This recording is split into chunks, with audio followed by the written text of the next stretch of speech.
Candidat emblématique du télécrochet de TF1, Georges Alain de Jones avait en 2002 marqué les téléspectateurs par sa personnalité nonchalante mais aussi et surtout par son absence de talent vocal. Dans une interview accordée à Combini, il est revenu sur les raisons de sa participation à la Star Academy. Souvenez-vous, c'était il y a plus de 20 ans.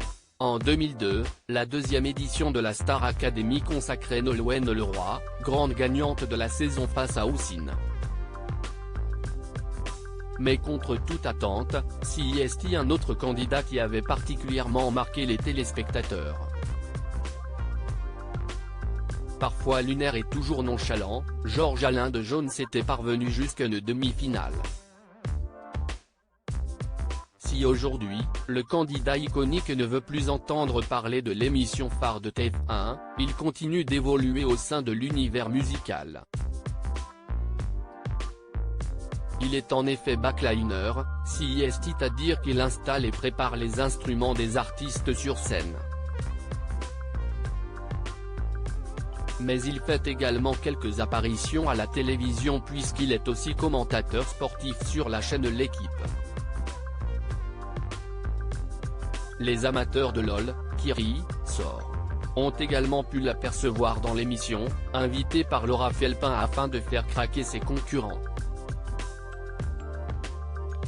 Le chanteur avait manqué de faire éclater de rire les autres candidats en évoquant la célèbre chanson Paris Latino, hymne de la deuxième saison de la Star Academy. Ça m'a permis de défendre mes compositions et si Georges Alain avait accepté de participer à l'émission à l'époque, ce n'est clairement pas pour ses talents de chanteur. Bien conscient de ses lacunes en chant, il a expliqué à Combini, jeudi 13 avril, être au fait de ses limites vocales, on va être clair, tout le monde le sait et je n'ai jamais eu de problème avec ça, je n'ai pas de voix. Mais ça ne m'empêche pas d'exprimer ce que j'ai à exprimer.